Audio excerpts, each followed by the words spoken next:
What is up, everybody? JT Sports here, back to you guys with another episode of the JT Sports Podcast. On this episode, I'm here with my 2022 AFC South record predictions. Going to be giving you guys my best case scenario, my worst case scenario, and my overall record predictions for all four teams in the AFC South. If this is your first time listening to the JT Sports Podcast, welcome. I appreciate you for tuning in. Make sure that you follow me on all of my social media platforms. You can follow me on Twitter at JTSports__ and on Instagram at JTSports_. Lastly, if you are listening to the podcast on YouTube, make sure that you check out the JT Sports Podcast on all podcasting platforms.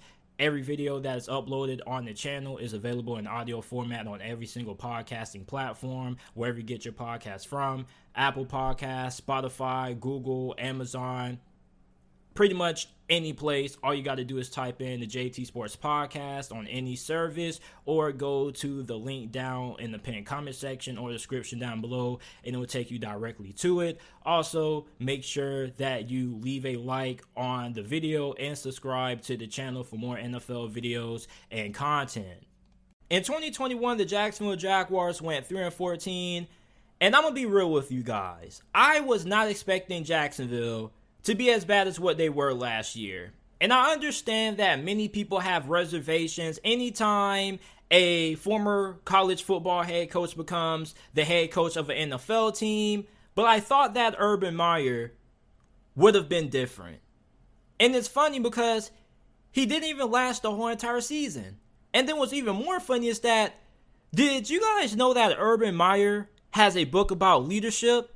How do you have a book about leadership, but you're an awful leader? That makes absolutely no sense. I guess they just let anybody get a book nowadays. They need to let me write a book. But you bring in Doug Pederson as your new head coach. And I think Doug Pederson is what Jacksonville needs. Jacksonville needs a proven winner. They don't need a hot coordinator candidate who gets his first ever head coaching gig, who needs to prove himself, is learning on the job. They need somebody who has won at a high level.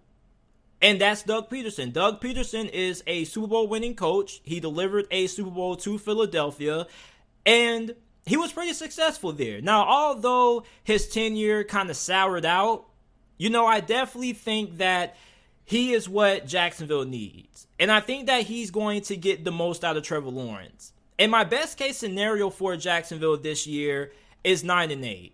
And here's why.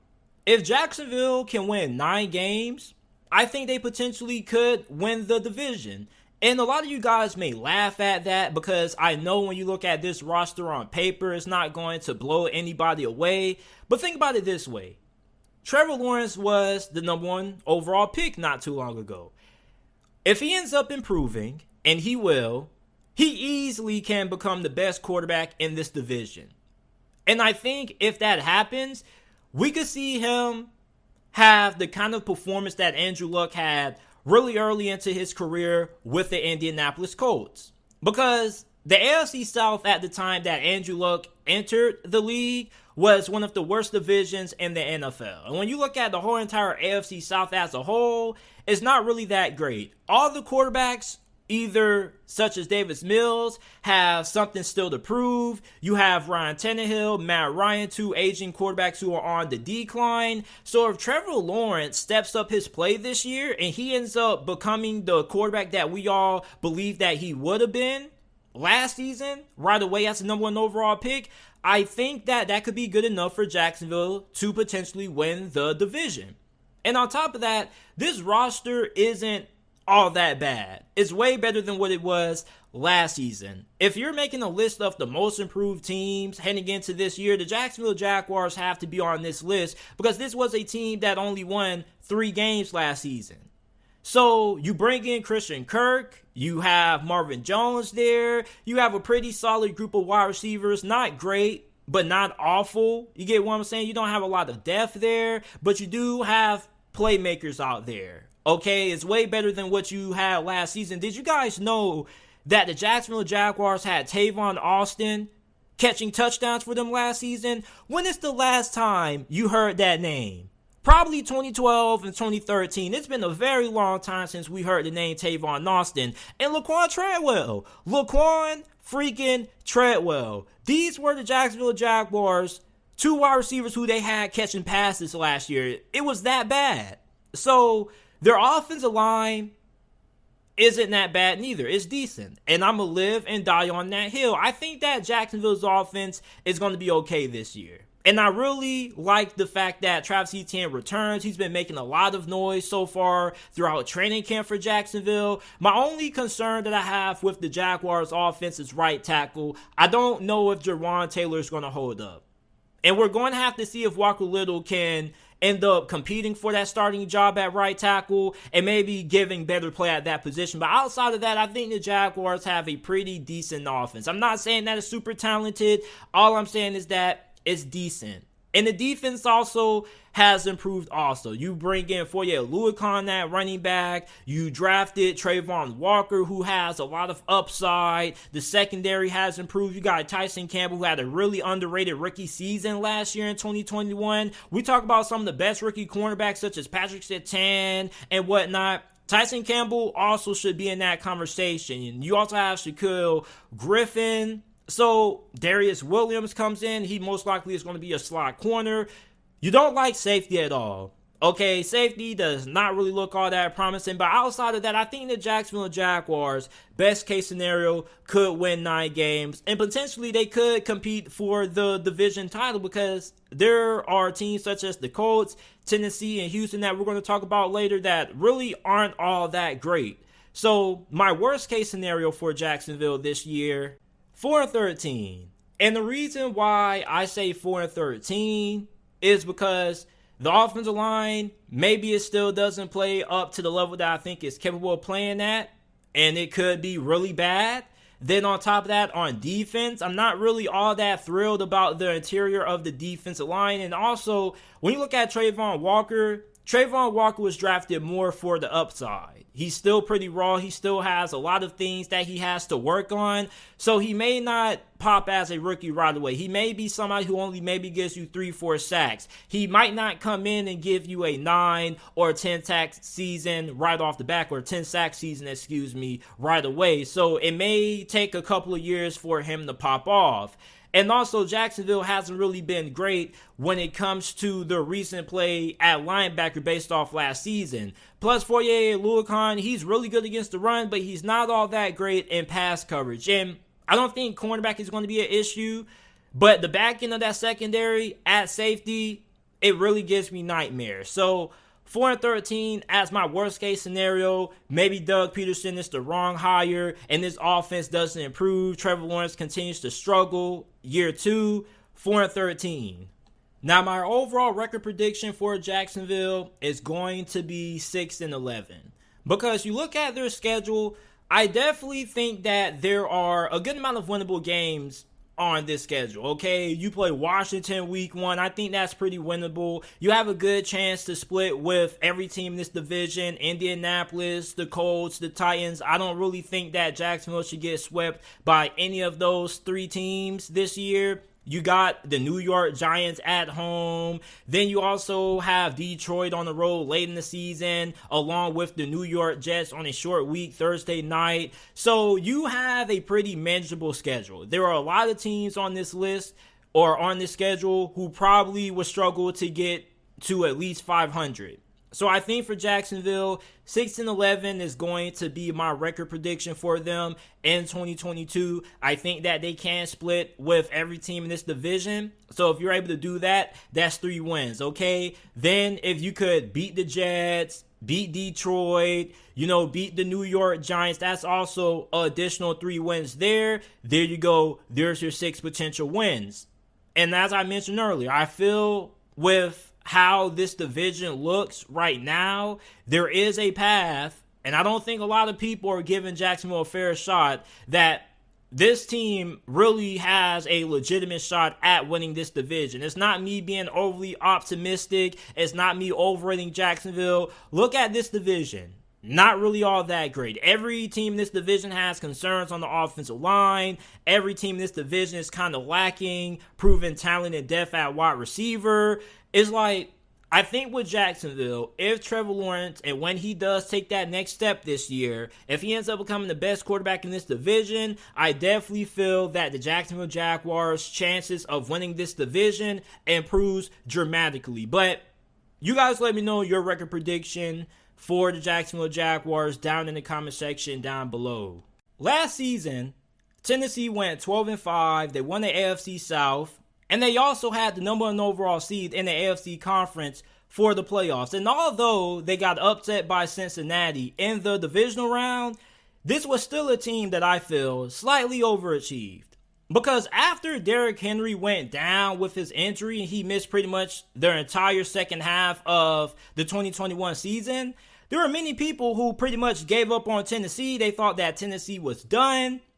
And despite that, this team found ways to win games, and that's why I have so much respect for Mike Vrabel as a head coach. I feel like he's incredibly underrated because he has instilled a fighter's mentality in this team. No matter how many injuries they have, no matter how many times people count them out, they find ways to scratch and claw their ways to wins.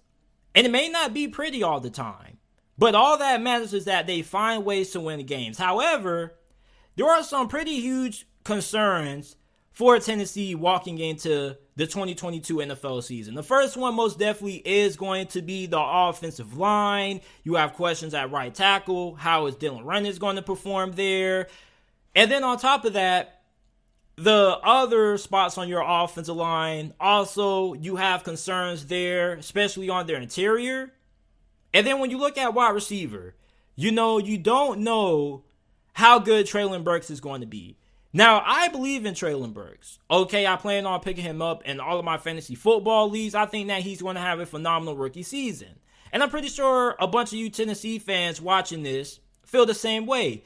However, it doesn't matter how much we believe in somebody. They still have to go out and perform on the field. And you never know with these rookie wide receivers. These rookie wide receivers could come out and be great right off the bat, or they also could struggle, and it may take them a couple of years for things to start clicking. And then on top of that, you have Robert Woods, who you acquired in a trade with the LA Rams, who's 30 years old, coming off an ACL injury. Now, I don't know how much confidence I can put into a wide receiver who's getting up into the latter half of his NFL tenure, who's coming from an ACL injury at 30. And then on top of that, if you need him to be your number 1 wide receiver, I don't really know how great he could be there. Now, Robert Woods has always been a really good number 2 option, but him as a number 1, I have my reservations about it. So for Tennessee, I love their defense. I think that their defense is one of the most underrated units heading into this year. And I think that they could end up having a top 10, maybe top 5 defense. So my best case scenario for the Titans is going to be 11-6. Now, if everything goes right for Tennessee, let's say the offensive line actually does end up playing pretty well. The defense is playing as good as what we all expect it to play at a pretty high level. And then on top of that, Robert Woods is being pretty good and Treylon Burks is going off. And then Ryan Tannehill, he still is giving you pretty good, consistent quarterback play. And Derrick Henry is still the Derrick Henry that we have all known for over the last couple of years. That's the best running back in the NFL.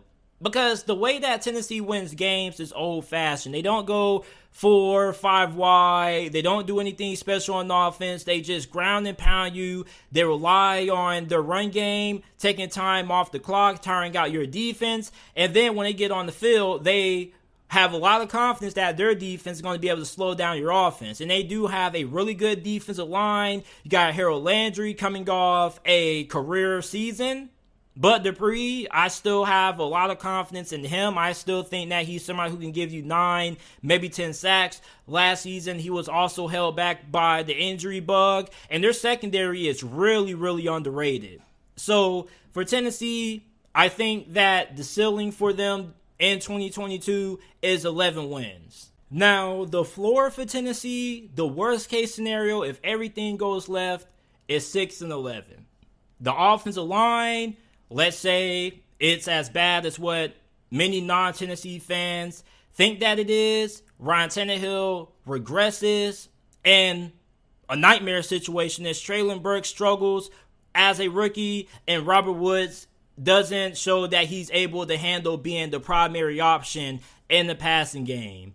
And even if the defense is playing lights out, you still need the passing game to be effective. And no matter how good you are when it comes to running the football, Derrick Henry can't be getting 60 carries, 70 carries a game. You're going to have to be able to throw the football eventually. And you're going to be put down in third down situations, and you're going to have to be able to deliver.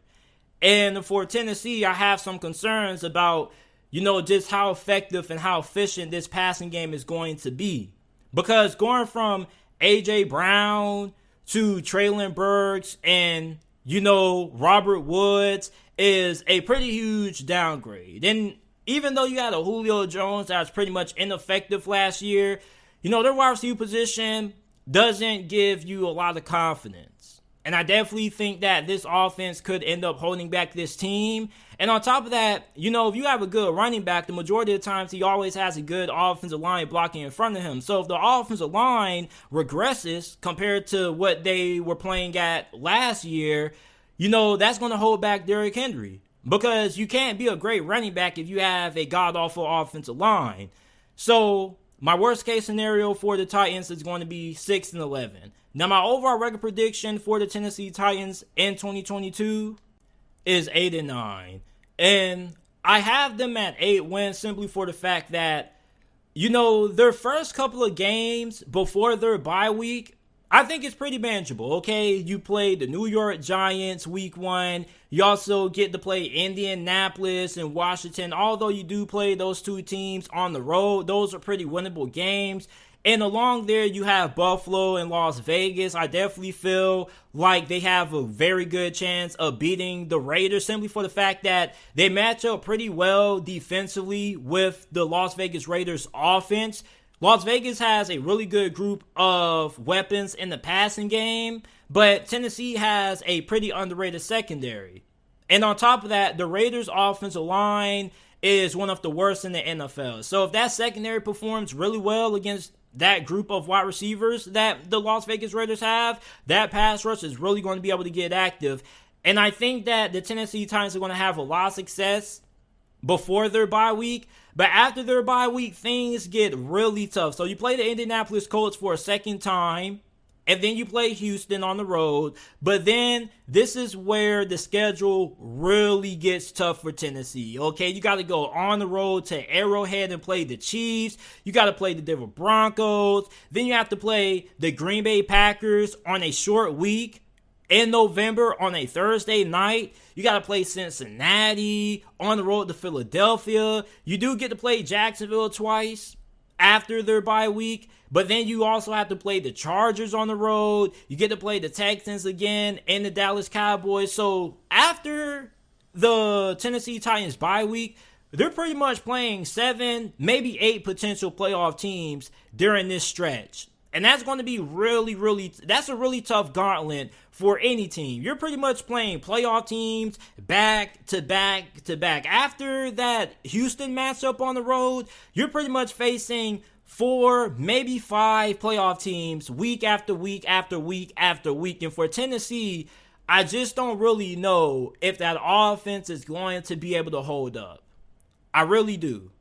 Okay, like that offensive line, I'm not really all that confident in. I don't really like how their wide receiver position looks, because if Treylon Burks kind of struggles, then you're going to have to rely a lot on Robert Woods. And you do have Austin Hooper at tight end, but he's always been solid. He's never been an elite tight end. So for Tennessee, I have them at 8 wins this year. The Indianapolis Colts went 9-8 last season. They were a Jacksonville Jaguars upset away from making it into the playoffs.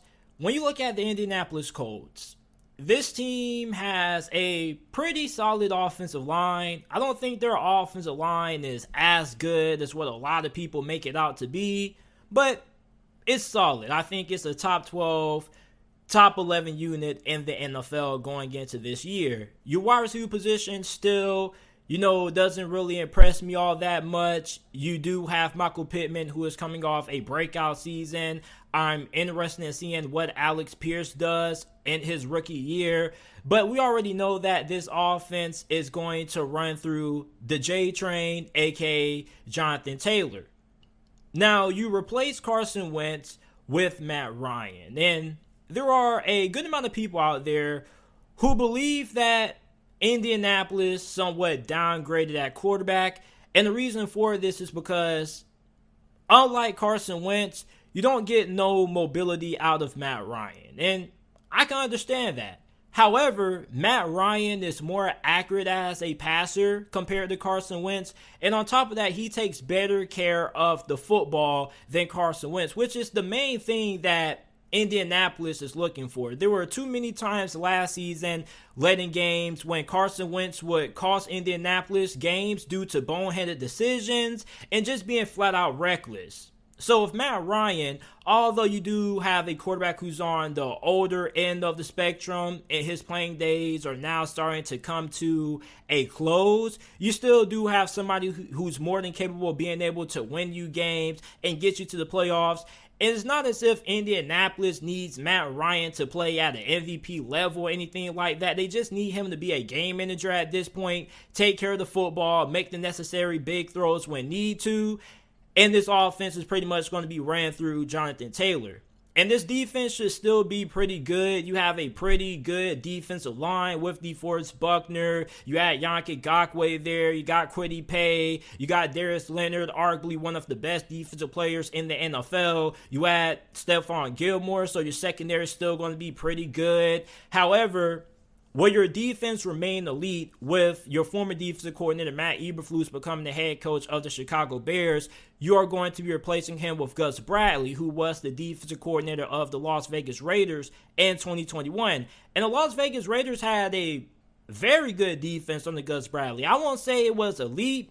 It wasn't top 10, but it was pretty good. And their defense did show up on a couple of occasions, and they were a pretty good part of why the Las Vegas Raiders were able to have that late season run in December and January and why they were able to get into the playoffs. So for Indianapolis, my best case scenario for them is going to be 11-6. Now, the offensive line does have some really good pieces. Ryan Kelly, Quentin Nelson, Brandon Smith are some of the best players at their respective positions on the offensive line. Okay, at wide receiver, you're going to have Paris Campbell coming back fully healthy. But also, a wide receiver to keep your eyes on is Isaiah Ford. This was somebody who has spent the majority of his career with the Miami Dolphins, and he's been a really underrated player in a sense because he always has really good training camp outings, really good in the preseason, but when it comes to the regular season, he just doesn't get a lot of opportunity. So if Isaiah Ford could end up starting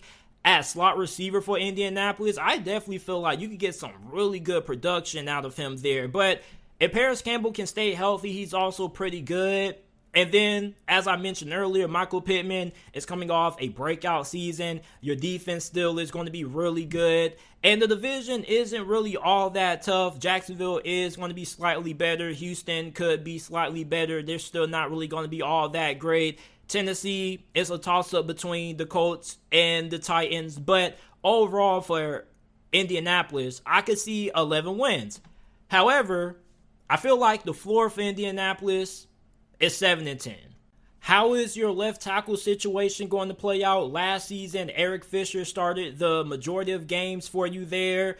I don't really know how productive that position is going to be for them this year. On defense, you lost Matt Eberflus. Could the defense potentially regress under defensive coordinator Gus Bradley? And on top of that, you look at Indianapolis' schedule, and it's not really all that difficult. You start your first two games of the regular season on the road against Houston and Jacksonville, but then you get to play Kansas City and Tennessee, then Denver at home. So that's going to be a pretty tough 3-game stretch. Then during the middle waypoint of the season, you go on the road to Foxborough and Las Vegas. Then you have Philadelphia, Pittsburgh, Dallas coming off a bye. You got Minnesota and the Chargers there. So that's going to be a pretty tough slate once you get into the latter half of the season. And that's where we start to see the pretenders separate themselves from the contenders. And if Indianapolis is going to make a playoff run, they're going to have a stretch of the year when they're going to be facing 5 to 6 playoff teams back to back to back in consecutive weeks. And I wonder just how this team is going to hold up there, because you don't really have a lot of great talent at wide receiver outside of Michael Pittman, and you do have some concerns at left tackle there. So my overall record prediction for Indianapolis is going to be 8-9. I just feel like when you look at Indianapolis, they're a solid team, but the AFC is crowded. Are you going to be able to beat a team like the Chargers or a team like Kansas City, a team that has a lot of explosive firepower? Because when you're going to be able to beat some of these teams, you have to be able to put up a good amount of points. And this offense is okay, but is Matt Ryan going to be able to, have some games where he can carry you if the run game isn't there? And is this defense still going to consistently be able to play at a high-end level under a new defensive coordinator? These are the questions that I have about Indianapolis. And although their division isn't really tough, I don't really feel like there's too much separation between them and Tennessee, which is why I have both of these two teams finishing with the same record.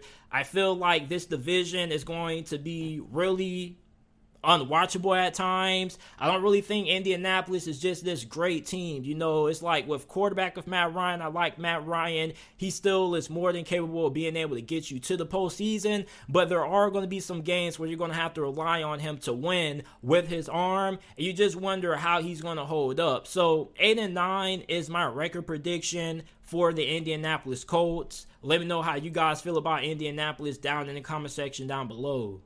The Houston Texans have to be the most confusing franchise in the NFL right now. Last year, they went 4-13.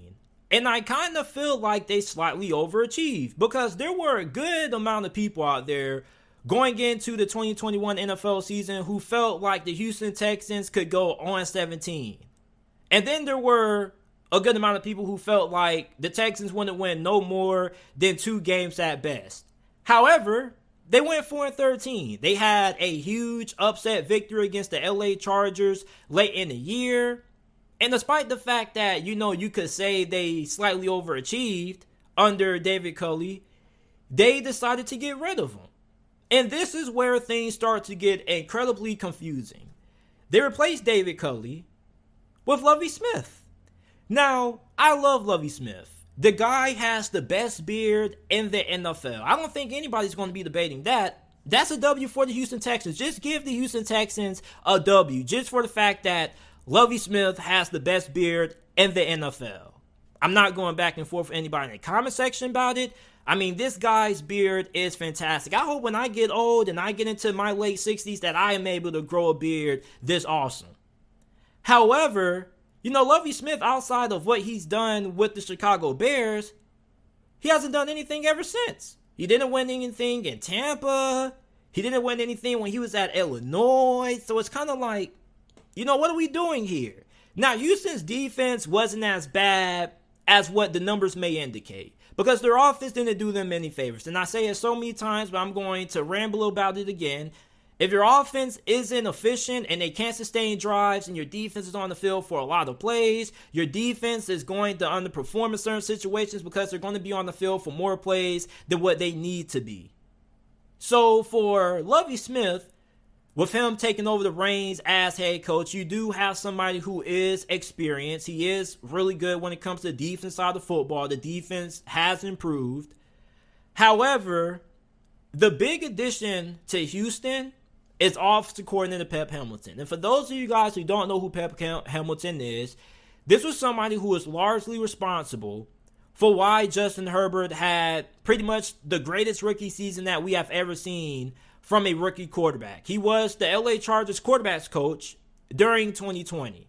And I think with him being the offensive coordinator for the Houston Texans, he is going to do wonders with Davis Mills, because Davis Mills is a smart quarterback. He comes from Stanford. Pep Hamilton is a smart guy, one of the smartest offensive coordinators in the NFL. You talk to anybody about Pep Hamilton, they're going to tell you that this guy's IQ is off the charts. So I think that it's only, fair to expect that, these two guys are going to hit it off, Pep Hamilton and Davis Mills. Both very smart guys. I think that the best case scenario for Houston is going to be 6-11. And mainly it's because of Pep Hamilton. Just being honest with you, I think that Pep Hamilton is going to have this offense playing at above average level. And it's not as if Houston doesn't have anything to work with on offense. They do have some pretty good pieces. You do have Laremy Tunsil there at left tackle. Okay, you do have rookie offensive guard Kenyon Green, who is one of the best interior offensive lineman prospects coming out of this past year's draft. You do have Brandon Cooks, pretty much the most underrated wide receiver in the NFL. This guy is a fantasy god. And then you have Nico Collins, who showed some flashes last year. I am a big believer in Brevin Jordan from the U. And then at running back, you have Marlon Mack, Rex Burkhead. But you guys already know who I'm rooting for. I'm rooting for the human wrecking ball, Dameon Pierce. We already did a segment about Dameon Pierce earlier in the offseason. It is one of our best performing segments on the JT Sports podcast over the last couple of months. Dameon Pierce is a freak. I am so excited to see what he does for the Houston Texans this season. Now, he probably won't be RB1 right off the bat, but I think as we progress throughout this year and we get into week 12, week 13 of the regular season, we're going to start seeing Dameon Pierce get a bigger workload in this offense. Because, how can you not put this guy on the field, Houston? Dameon Pierce should at least get 100 carries this year. If you give Dameon Pierce 100 carries this year, Pep Hamilton, I'll be satisfied. But I really think that this offense is going to surprise his people. And don't forget, Davis Mills was the second best rookie quarterback last year. Imagine me telling you, before the 2021 season started, if I was a time traveler and we travel back to 2021 and you see me and I tell you that Davis Mills is going to be the second best rookie quarterback behind Mac Jones, better than Trevor Lawrence, better than Zach Wilson, better than Justin Fields, better than Trey Lance, you probably will look at me and say, JT Sports, are you drunk? But Davis Mills was actually pretty good. And I'm really excited for what Davis Mills can do this year. But my worst case scenario for the Houston Texans is 2-15. And listen, the Houston Texans have some pretty promising young players on their defense. I think they had a really good draft. I love Jalen Petrie. I'm a big fan of Derek Stingley. Okay. But I really don't know if Lovie Smith is really going to be the coach who really turns things around in Houston, because he hasn't really had no success anywhere he's been post Chicago.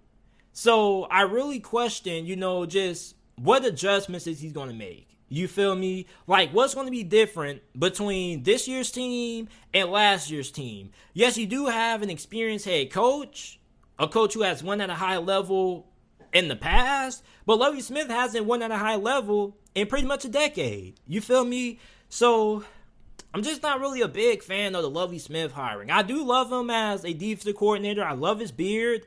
But I don't know, man. I really can't get behind it. And let's say the offensive line still isn't really all that great. On the defense, you do have a good amount of young pieces, but you also still are lacking talent in major spots. I do like Jonathan Grenard. I think he could end up being a Pro Bowl caliber pass rusher in this league.